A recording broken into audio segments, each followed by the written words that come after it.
Council classes में आप लोगों का एक बार फिर स्वागत है। इस समय हम लोग चर्चा कर रहे हैं प्राचीन इतिहास के बारे में। चूंकि दो परीक्षाएं जो लोक सेवा आयोग की होनी है वो दिसंबर में उसकी प्री की परीक्षा होनी निश्चित है। हालांकि आज अभी एक जानकारी मिली है कि जो अक्टूबर में परीक्षा होनी थी यूपी पीसीएस प्री की, उसको टाल तो दिया गया था, लेकिन उसकी कोई आधिकारिक जानकारी आयोग के द्वारा नहीं दी गई थी। आज अभी आधिकारिक तौर पे आयोग ने अब उसको टाल दिया है। अब वो दिसंबर में उन्होंने तिथि नहीं तय की है, लेकिन दिसंबर में कराने के लिए उन्होंने कहा है। लेकिन जो हाल फिलहाल की परिस्थिति बन रही है उससे ये लगता है कि शायद दिसंबर में भी वो परीक्षा न हो पाए। तो जिनकी तैयारी उस हिसाब से अच्छी नहीं हो पाई है कि प्री उनका निकल सके, या कंप्लीटली जो देखते हैं कि पूरे अंतिम चयन तक की जो तैयारी करते हैं समझते हैं, उनके लिए एक अच्छा अवसर है कि अगर उनको समय मिल जाता है तब विस्तार पूर्वक वो अपनी तैयारी को कंप्लीट कर लेंगे। उसी क्रम में हम लोग सामान्य अध्ययन में प्राचीन इतिहास, जिसका सबसे ज्यादा रोल होता है, मध्यकालीन इतिहास का सबसे कम, और आधुनिक भारत से ज्यादातर प्रश्न आते हैं। लेकिन हम लोग प्राचीन इतिहास से शुरू हम लोगों ने किया है, जिसमें सिंधु घाटी सभ्यता को हम लोगों ने छोड़ करके वैदिक काल से हमने शुरू किया है। एक क्लास इसकी हो गई है और उसमें हम लोगों ने आर्यों का आगमन और जो नदी सूक्त में नदियों का वर्णन है उसके बारे में, आर्य कहां से आए हैं, कहां के मूल निवासी हैं, उनके बारे में हमने समझा था। और जो इतिहासकार हैं उनका क्या मत है, कहां का उनका मूल निवासी मानते हैं, उसके बारे में हम लोगों ने पहली क्लास पढ़ी थी। जो लोग अभी नए जुड़ रहे हैं या जिन्होंने पहली क्लास नहीं देखी है उसको जाकर के वो लोग देख लेंगे।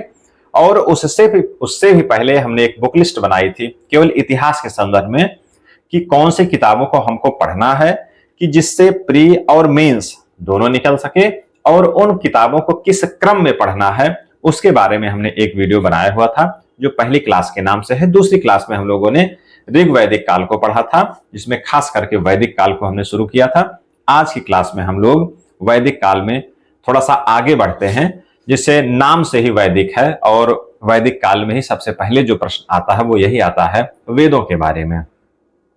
वेद 4 प्रकार के होते हैं, उसके बारे में आप सभी जानते हैं। ऋग्वेद, यजुर्वेद, सामवेद और अथर्ववेद, ये 4 प्रकार के वेद हैं, जिसमें 3 वेद को, अथर्ववेद को छोड़ करके शुरू के 3 वेदों को वेद त्रय कहा जाता है। और इसके जो संकलन करता है वो किसको माना जाता है? महर्षि कृष्ण द्वैपायन को माना जाता है। क्योंकि संकलन करता इसलिए कहा जाता है, इसके रचनाकार, वेदों के रचनाकार इसलिए नहीं कहा जाता है क्योंकि वेदों को अपौरुषेय माना गया है। क्या माना गया है? अपौरुषेय। इसका आशय यह है कि वेदों की जो रचना है वो किसने की थी? ईश्वर ने की है, ईश्वर के द्वारा रचा गया है। तो उसका संकलन किया गया है जनश्रुतियों के माध्यम से, मतलब ट्रांसफर किया गया है माउथ टू माउथ। तो इसका संकलन किसके द्वारा किया गया है? महर्षि कृष्ण द्वैपायन के बारे में।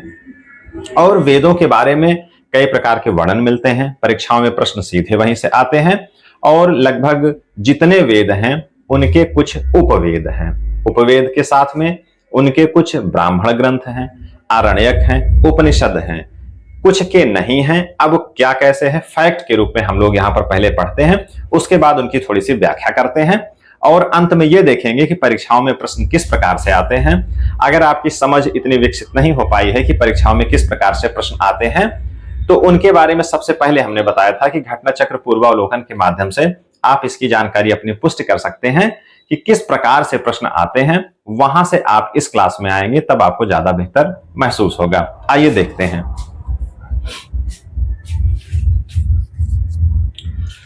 सबसे पहले अगर हम लोग देखते हैं वैदिक काल, जिसको खास करके ऋग्वैदिक काल कहा जाता है, तो 1500 ईसा पूर्व से 600 ईसा पूर्व तक का यह काल माना जाता है, जिसमें 4 प्रकार के वेद हैं। ऋग्वेद है, यजुर्वेद है, सामवेद है और अथर्ववेद है।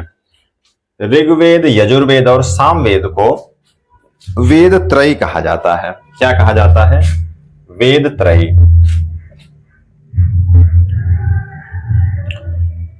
और ऋग्वेद में जैसा कि हमने सबसे पहले बताया कि लगभग जिसके जितने वेद हैं, चारों वेद के, कुछ ब्राह्मण हैं, कुछ आरण्यक हैं, कुछ उपनिषद हैं। क्योंकि हमने केवल एक एक यहां पर लिखा है, और संख्या में अगर देखें तो लगभग सबके 4-4, 5-5 हैं। जैसे ऋग्वेद के ऐतरेय, ये एक ही लिखने का उद्देश्य मेरा सिर्फ इतना है, क्योंकि किताबों में, नोट्स में आप पढ़ते हैं, आप पढ़ सकते हैं वहां जाकर के। हमारा उद्देश्य सिर्फ इतना है कि एक छोटी सी क्लास में सबसे पहले प्रश्नों की समझ विकसित हो, रिवीजन हो, या कम से कम एक दो कंफर्म हो जाए, वो ना भूले।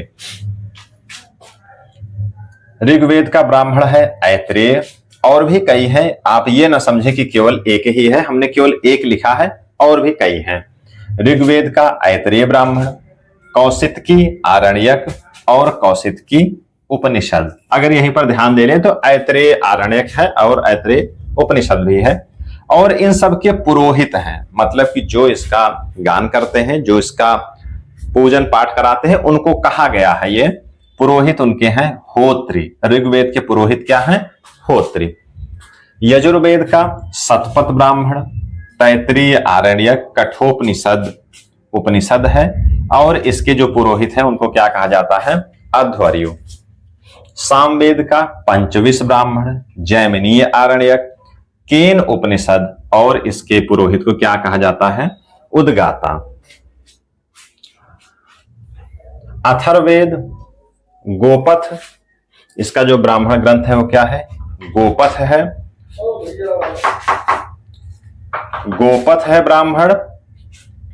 और इसके अगर हम आरण्यक की बात करते हैं तो आरण्यक कौन सा है इसका? कोई आरण्यक नहीं है। अथर्ववेद का कोई आरण्यक नहीं है। अगर हम लोग उपनिषद की बात करते हैं तो मांडुक्यो उपनिषद, मांडुक्यो उपनिषद और मुंडकोपनिषद भी है। मुंडकोपनिषद, ये कई हैं, जैसे कि मैंने पहले इसके बारे में बता दिया है, लेकिन जो महत्वपूर्ण दिख रहे हैं मांडुक्योपनिषद और मुंडकोपनिषद, इसके जो पुरोहित हैं वो क्या हैं? ब्रह्मा। तो इस तरीके से हमने वेदों के बारे में, जो इनके ब्राह्मण हैं, आरण्यक हैं और उपनिषद हैं, उनके बारे में हमने चर्चा की। और अथर्ववेद में गोपथ, केवल यहां पर हमने एक लिख दिया है कि जो इसका केवल एकमात्र ब्राह्मण है और इसका आरण्यक नहीं है, और कई सारे इसके उपनिषद हैं। महर्षि कृष्ण द्वैपायन इसके संकलन करता है। और अपौरुषेय के बारे में हमने बताया, क्योंकि ये ईश्वर द्वारा इसकी रचना की गई है वेदों की, इसलिए इसे अपौरुषेय कहा गया है और इसको संकलन किया गया है। और अगर रचना के दृष्टिकोण से हम देखें कि जो भी ग्रंथ हैं, जो भी वेद हैं, ब्राह्मण हैं, आरण्यक हैं, इनका जो रचना का क्रम है वो क्या है?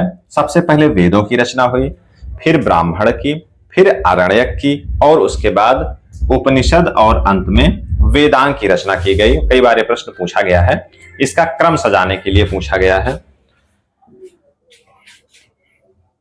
अब हम लोग आते हैं सीधे एक एक वेद के जो महत्वपूर्ण फैक्ट हैं, बहुत सीमित समय में उसको देख लेते हैं। फैक्ट बहुत ज्यादा हैं, लेकिन जिनके आने की संभावना बहुत ज्यादा रहती है, जिससे एक राउंड फिगर में हमको जानकारी बन जाए। क्योंकि किताबों में सब पूरा दिया हुआ है, आपको इसके साथ किताब पढ़नी ही पड़ेगी, लेकिन यहाँ पे महत्वपूर्ण चीजों पे हम लोग चर्चा करते हैं। जैसे ऋग्वेद है, इसमें 10 मंडल हैं, 1028 सूक्त हैं, 10,552 ऋचाएं हैं। से तृतीय मंडल में गायत्री मंत्र है, 10वें मंडल में चातुस्वर्णीय वर्ण व्यवस्था है। और अगर हम लोग सामवेद की बात करते हैं तो सामवेद में छांदोग्य उपनिषद एक महत्वपूर्ण उपनिषद है। क्या? छांदोग्य उपनिषद। इसमें एक वाक्य, एक सूक्ति है, सर्व खलविदम ब्रह्म। कई बार ये पूछा गया है कि सर्व खलविदम ब्रह्म ये कहाँ की सूक्ति है, कहाँ से ली गई है? तो ये छांदोग्य उपनिषद से ली गई है। यहीं पर जान लें कि सामवेद का ही ये उपनिषद है। सर्व खलविदम ब्रह्म का मतलब है ब्रह्म ही सब कुछ है। क्या है? ब्रह्म ही सब कुछ है। और यहीं से अद्वैतवाद की एक जो धारणा है, अद्वैतवाद की एक धारणा यहां से आपको दिखती है, इस वाक्य से और सामवेद से।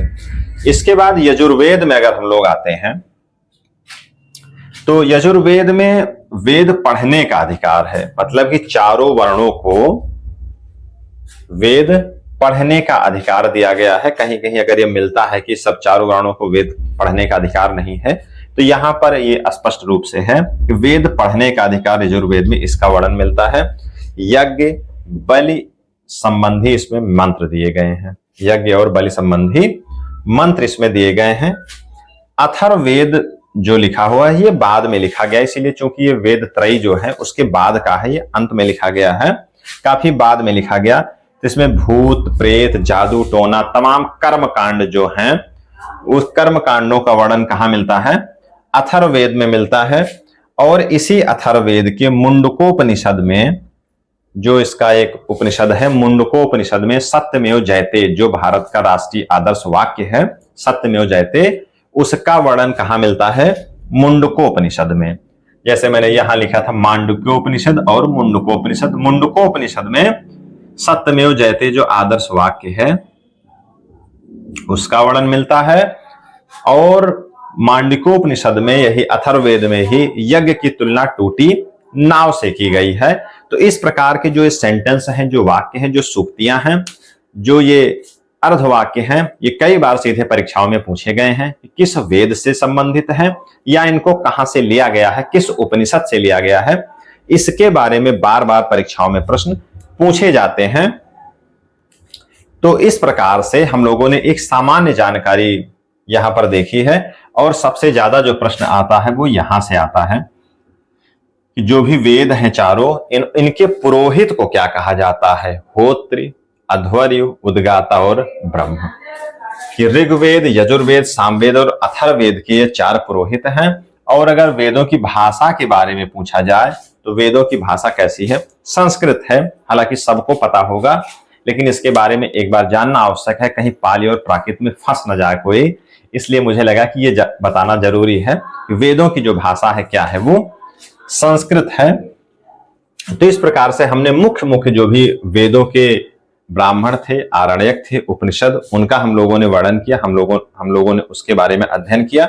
क्योंकि कई ब्राह्मण हैं, कई आरण्यक और कई उपनिषद हैं, तो उनको आप जाकर के पुस्तकों में पढ़ेंगे। जो भी पुस्तकें, जो बुक लिस्ट हमारे द्वारा बताई गई है उसमें आप जाकर के देखेंगे। साथ में घटना चक्र, पूर्वावलोकन भी अगर इसके साथ में पढ़ेंगे तब आपको लगेगा कि जो यहाँ बताया जा रहा है क्या वैसे प्रश्न आते हैं। तब आपको लगेगा कि हाँ, ये निश्चित तौर पर ये क्लास काफी प्रभावी है। और 10-15 मिनट की क्लास में अगर इतना मैटर आपको मिल रहा है तो उतना अगर कंठस्थ हो जाता है तो वही बहुत है।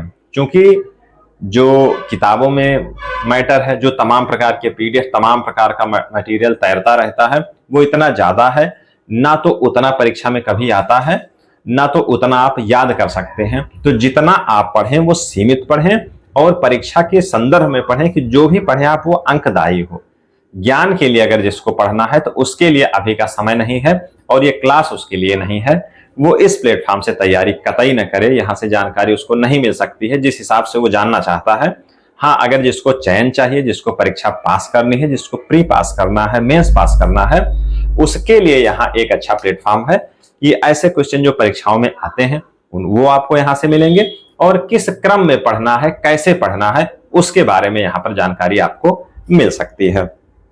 तो आज प्राचीन इतिहास के संदर्भ में तीसरी क्लास रही। पहली क्लास में हमने पढ़ने का क्रम बताया, किस क्रम में आपको पढ़ना है। दूसरी क्लास में हमने ऋग्वेद के बारे में, ऋग्वैदिक काल के बारे में शुरू किया था, प्राचीन भारत के अंतर्गत, जिसमें आर्यों का आगमन और अन्य बातें हम लोगों ने चर्चा की थी। आज उसके क्रम को आगे बढ़ाते हुए जो भी वेद हैं, उपवेद, उनके जो भी उपांग हैं, उनके बारे में हमने पढ़ा।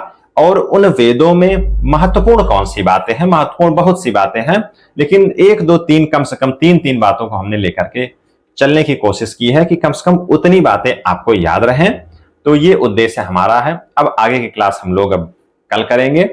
अब जो क्लास हमारी चल रही है उसके बारे में आपको देख करके कमेंट में जरूर लिखना है कि ये क्लास हमारी कैसी चल रही है, इतिहास के संदर्भ में आपको कैसा लग रहा है, समझने के संदर्भ में कैसा है, जो फैक्ट दिए जा रहे हैं उनका कैसा स्तर है, क्या परीक्षाओं से संबंधित वो प्लेटफॉर्म पे ये ट्रैक चल रहा है।